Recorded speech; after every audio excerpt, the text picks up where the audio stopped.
Hello, and welcome to VOW, Voices of Wisdom, the show that might not be for everybody, but everybody needs to watch this show. Today we have a show that I'm hoping that my viewers will get something out of it, and then not only that, someone out there will be able to do something about the topic that's called heroin, a hit like a false love. I'm going to read something to you right now, and it's from an ex-heroin addict. It says, I remember shooting up in the shadow of the Williamsburg Bridge. My decaying Buick parked in a lot off of 5th Street on the Brooklyn side. My friend Eddie sat in the passenger seat sharing bottled water with my syringe. He flinched every time I stabbed my veins, piercing scar tissue and drawing blood as I tried to get a hit. Eddie said snorting dope separated him from the real intravenous addicts and street junkies. I used to agree, but that pretense had long since evaporated. Poking holes in my flesh had become routine more than bathing. On heroin, I believed my life was a dark and beautiful mess, and a unique outlaw's story waiting to be told in a vintage paperback book. Instead, I wasted years hammering at my veins and painting over my soul just to become a statistic and a cliche. One more recovering junkie lost in the sprawl of Long Island. Today, I have a wonderful guest named Tara Koopman. She's going to share her story with us. Welcome, Tara. Thank you, Brenda. How are you? Good. How you doing? Good. we're going to do this. We agreed to do this as a cold interview. Mm-hmm. And the first question I'm going to ask you is, what was your most memorable part, similar to what this guy did, you can remember you was like your lowest, downest place when you were in part of shooting heroin? The worst part was I had actually relapsed. I got clean off heroin, and when I relapsed on cocaine, I was clean for my fiance's first Father's Day, and the worst memory that I have is I got a nosebleed when I was holding my infant son, and I had nothing in my system. I had alcohol in my system, as a matter of fact, and seeing the nosebleed and the blood just pour over me, on my mother, on my fiance, on his first Father's Day, that was the worst memory that I have throughout my addiction. Wow. So how old are you, Tara? 25. And when was your first, what was the beginning? Did research, and a lot of times it starts with either marijuana or pills, mm-hmm. and then you graduate. So tell us a little bit how your journey was into eventually shooting up with heroin. I started off addicted to cigarettes. I would pick up my father's cigarette butts off the lawn, the side of the house. Before you start, people don't realize you say addicted to cigarettes. People don't think, well, cigarettes is cigarettes. They're addicting, absolutely. I would pick up one, and then the next day I would pick up another. And then I made friends with some neighborhood bullies that weren't the greatest of kids who introduced me to weed. I started smoking weed. I did that regularly, 14, 15, You're 16. 14, 15, okay. When I first started smoking weed and cigarettes. And then I found Vicodins. My father always took pain medication because he has a bad back. And I would take Vicodins, not regularly, but every now and then. And then I met someone who sold weed, sold drugs, and did OxyContin, which is a pill, like Vicodins, but stronger. That's what started my path and where I spiraled out of control. I was 18 when I got my first OxyContin, and we crushed it in the backseat of my old Camaro, and I sniffed it. And ever since then, I would go to doctors with false ailments, saying that my knee hurt, my back hurt. They would write me prescriptions for countless amount of OxyContin. Okay, we don't want to expose the doctors, but in what area were you? Where did you live? Where did you grow up? I grew up in Lake Ronkonkoma in Suffolk County, and I would go to doctors in Nassau. Okay, okay. Because they're saying, my research says Long Island is so much now drugs with OxyContin and heroin that it's flooded. And the age group, what do you think is the age group, the average age group? Now?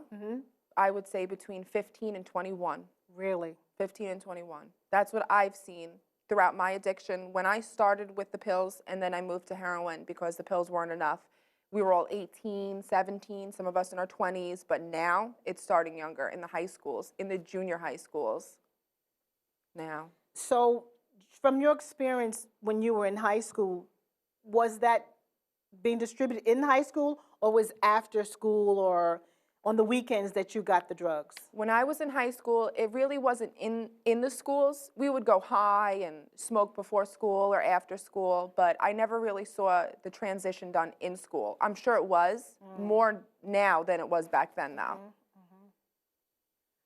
Wow. Yeah. So, you were saying that most of the time when you did the drugs, then it was more or less on the weekend, not necessarily during the week? I did it all day, every day. The only time I didn't do drugs was in school. But when I started really spiraling out of control, I graduated at that point in you had 2005. graduated. I Okay. would go to school high, I would smoke weed, smoke things laced with weed, go to school like that, get out of school, smoke all day, go out with my girlfriends, meet guys, and mostly weed. But when I graduated, that's when I essentially upgraded my addiction. I read in my research again about how sometimes parents don't know. Mm-mm. So your parents didn't know? No. They didn't have a clue? No. Not I'm a little sure bit? I have two older brothers. Okay. One's 17 years older than me, the other's 2 years older than me. And the one that's 2 years older than me, he kind of knew, and he knew what I was doing. He wouldn't really tell me that he knew, but he would see me. He saw me leave my neighbor's house late at night to go get high, and he told my parents, and that time I got caught. My oldest brother and his wife are the people that knew. They saw me in my full-blown addiction. I would be at their house, slumped over on Xanax and heroin and OxyContin. They knew. And they were the ones that tried to get me help. And they were the ones that, my brother had to be there with me when I confronted my mom, when I wanted to get help. And he was there with me when I told him the truth.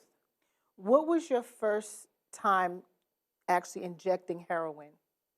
Do you remember the first time? The first time I was, just before I got pregnant with my son, I injected. I would sniff it before that, and then So you could sniff, don't know. You could sniff heroin. Yep, you can sniff it. It comes in a powder form. Okay. And then you could use the liquid and shoot it, but it does come, that's how you initially get it, in a powder form. And that's what I did for like 6 months. So you sniffed it for 6 months, and then you shot it. What made you stop sniffing it and then shoot up instead? I noticed a lot of nosebleeds, and it was a lot harder to do, and it took longer to sniff it than it did to shoot it.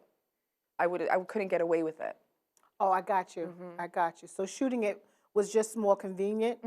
Is it a different high? Is that another? Because I was reading, like I said, doing my research again. I think it's more of a high. You have a more instant high. Yes. When you inject. Yeah, it hits you right away. The first time I shot heroin, I instantly went to sleep. Really? Instantly, because it was in my bloodstream. It hit me quicker. And then after that, as my body, I guess, got used to it, I would have to shoot more to stay normal, what normal was when I was using. And that's a whole nother thing that I've seen and heard, that you have to keep doing it to stay normal. Yep. Just to wake up, to get out of the bed, to go to the bathroom and brush my teeth, I had to do heroin or pills or put something in my body. Wow. Just to function daily. Wow. That's deep. That's really deep. So you were on heroin for how long? About a year. Little less than a year, maybe 10 months. What started my addiction was the pills, OxyContin. I would sniff them, take them. Xanax was another one that I was full-blown addicted to. When that wasn't enough, because they're expensive, $60 a pill, heroin was so much cheaper. And when I had to do more pills to get that same high, that's when I transitioned to heroin. And that's another thing that I wanted to get out to the audience. You're saying that heroin is so much cheaper now. So that's probably why it's so prevalent now on Long Island. Yeah. So what's the difference in the cost? Pills, this is when I was younger, I would buy the OxyContin, 80 milligrams was $60, $50 to $60. If you knew someone or bought a lot, they would knock down the price. Heroin was $10 a bag. You buy more, 10 bags, you get $5 off a bag. So it's a dramatic difference, less than half the cost. So that really significantly lets us know why it's so prevalent now in Long Island, because it's cheaper. Yeah. And easy access too, I guess? Yeah, absolutely. Now, pills, OxyContin is synthetic heroin. It's man-made heroin. So generally, what is OxyContin for? Is it for painkiller, or is it made specifically to get high on? OxyContin is made for pain, high amounts of pain, like cancer patients, people with chronic back pain, and stuff like that. Now, it's a lot harder to get than it was when I used it. And when I was using it, they had certain pills where you could wet the outside and take it off. And then you could shred it, you could, make it into a liquid and shoot it. Now, I mean, come you back can't. again with that. You can. The pill, it had like a film on it. Oh, okay. And if you wet it, you could wipe the film off, and you could use like a strainer and, crush it up. Oh, okay, I got you. Now, they make it so you can't do that anymore. Okay. So maybe they did it because they knew it was being abused, and that's probably why they did it? Yeah. So, I mean, I've heard so many people OD on heroin. I mean, do you know anybody, any of your friends, any people that you know have actually OD'd? I lost a lot of people to heroin, to cocaine, to energy drinks, to car accidents. Hold up. Energy drinks? If you mix an energy drink with any type of heroin or Xanax, it's like speedballing. Yeah. Since 2005, when I graduated high school, I've lost over 30 friends and acquaintances. Are you serious? Yeah. 2005. Car accidents as well, but most of them related to drugs. Or alcohol, even alcohol. I was addicted to alcohol too. After I had my son and relapsed on cocaine, it was cocaine and alcohol. So were any of your children, you relapsed after you had your son. So did you have any more children after that? I was pregnant with my son, and I used during my pregnancy. You did? Until I was about 4 months pregnant, and then I got clean. I went to a wonderful treatment center, still close with my counselor, and she helped me. I had my son. I said I was cured. I didn't have to go back. I got a settlement in May, relapsed, and used for a month. So where'd you get the settlement?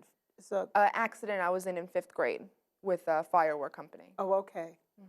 So because you had all that money then? All of it.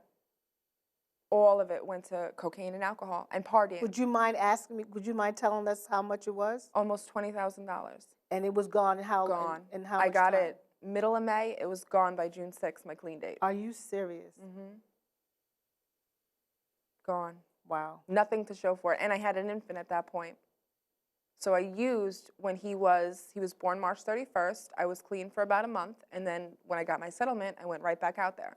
And then I used, and then I went back to my treatment center, which was an outpatient right here on Long Island. Phenomenal, phenomenal place.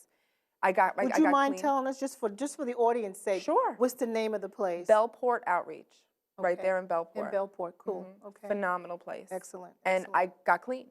And since then, I've been clean. But I did have my daughter 2 years ago, June 10th, and she was born addicted. Not to anything illegal, to a medication that I was put on 4 years ago to help me combat my addiction called Suboxone. She was born addicted to that, so I didn't use, but I still had a baby born addicted to something. It's heartbreaking. I haven't had a normal labor. Wow. And she was in the hospital for 30 days before she could come home. Is that something now that would they give people that to help them with the recovery? It helps your mental cravings because your body craves dopamine, and the heroin or the pills or the drugs fill those voids, and the Suboxone helps makes your own dopamine normally. It kind of brings you back to pre-addiction mentally. Oh, okay. So I won't crave it mentally, and you get addicted to the Suboxone though, and then you have to be weaned off of it, which I'm in the process of doing now.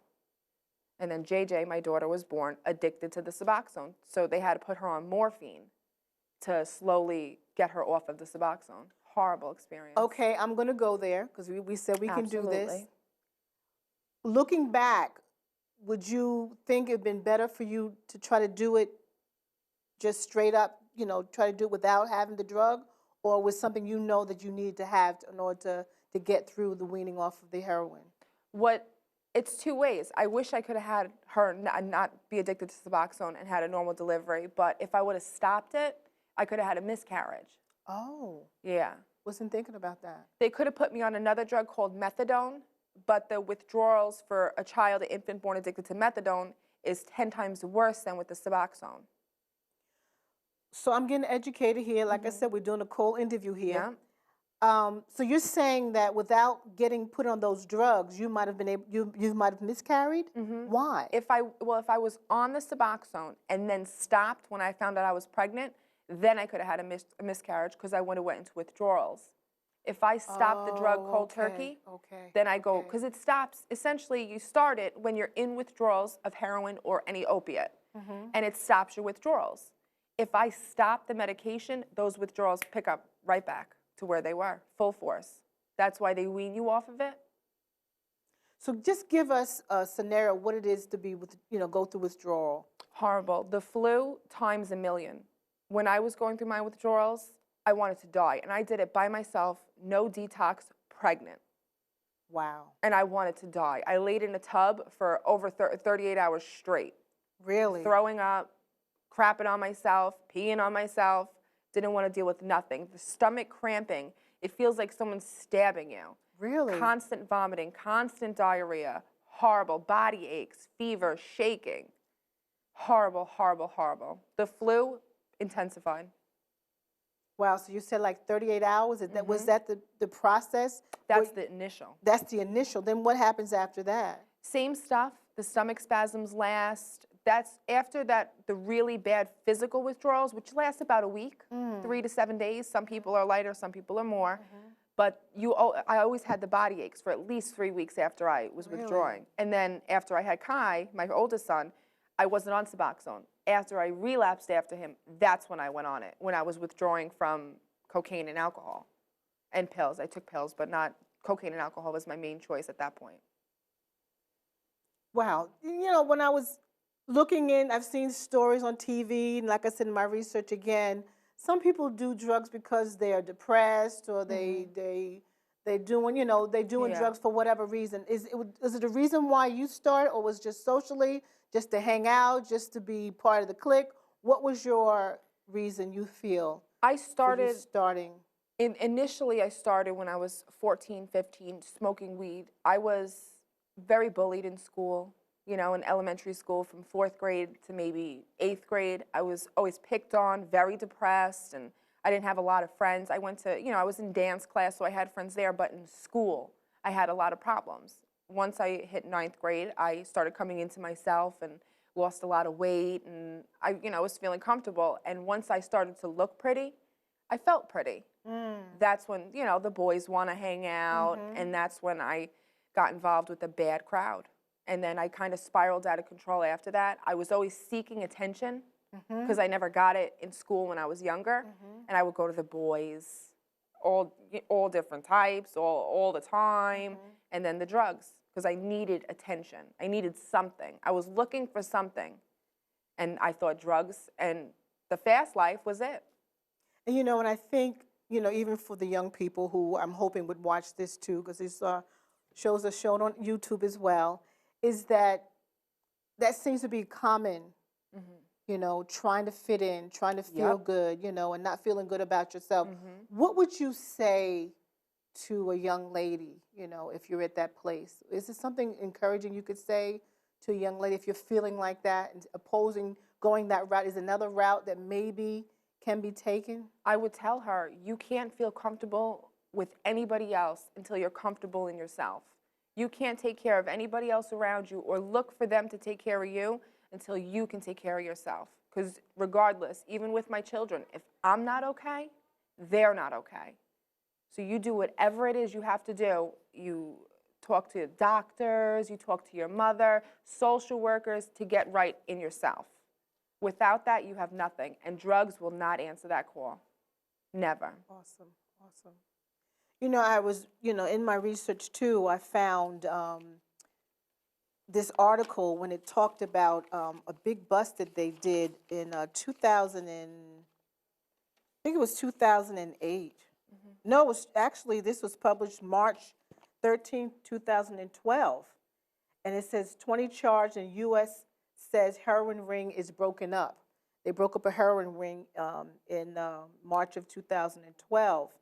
And it was very interesting to me to find out that some of the people that they busted was an ex-cop, a student that went to school at, I think it was a student, I think it went to school, I think what college it went to, but it was just people that, oh, he went to school at Hofstra. And then, like I said, it was a retired Suffolk County police officer. I'm not going to name the person. And there's also a young girl who was a waitress, you know. But the amount of drugs that they busted, it was like the value, street value was $2.75 million. Oh my God. And this went on for like 9 months. They did this, you know, this investigation. And just to think, you know, of all that, what you explained to me, even how cheap it is, Yeah. you know, and to know how readily this was. I mean, the drug ring was from Brooklyn, Queens, Nassau, to even Suffolk County. This is where all this took place at. But I think about how readily those drugs are on the street. And it just, you know, is one of those things where, according to this article, a lot of the people that got into selling the drugs was users. Yeah. So what do you feel about that? Absolutely. One of the people I used to be close, I thought I was close friends with, it was a drug relationship, was my dealer, my friend, my fellow addict. Absolutely. And all the friends, except for my fiance, who by the grace of God stuck by me through this whole addiction process, all my friends were addicts. And that's how I got to, you know, further my education in addiction. Oh, you know this person who has this? Okay, let me meet them. And everyone that I met that was a drug dealer was an addict, essentially, of some point. Maybe not what he was selling, but an addict of something. Really? Really? So, I mean, this alone just kind of blew me away, that how much is out there. And then reading on that is so much cheaper now, too. Yeah. It makes it so much readily to be available. The other thing that I think about, too, is the lives that it destroys.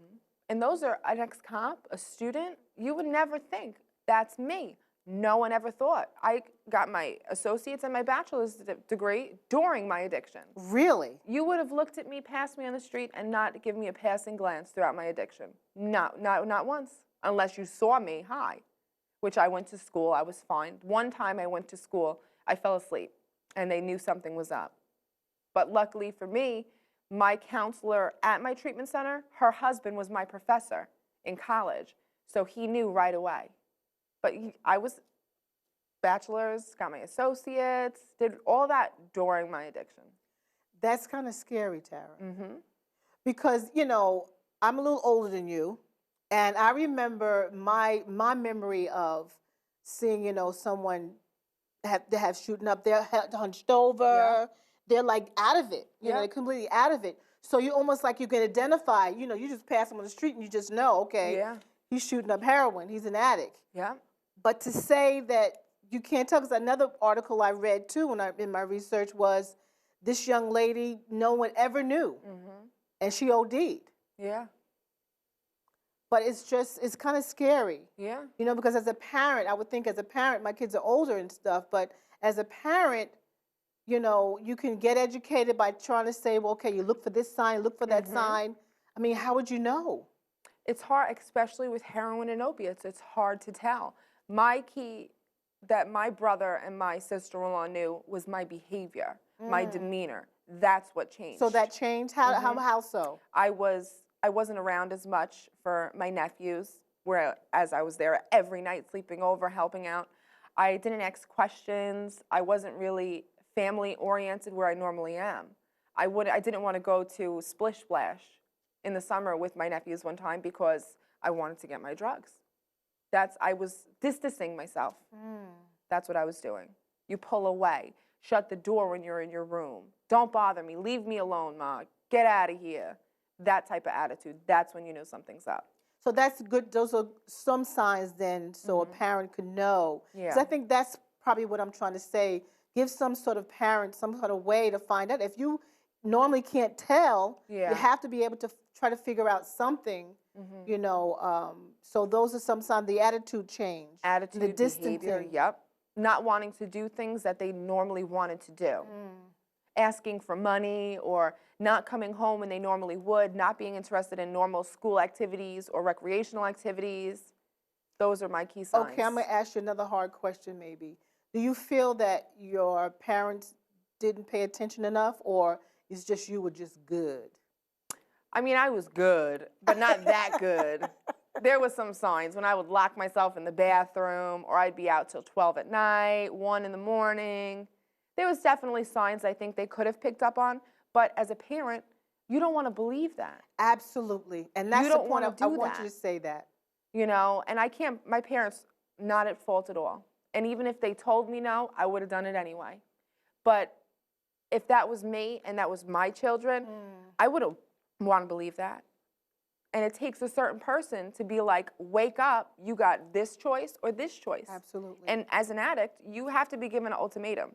You can stay in my house and get treatment, or you're gone. What kind of, it's hard to make that choice as a parent. It is. We have like 40 seconds left, and I just want to ask you one last question.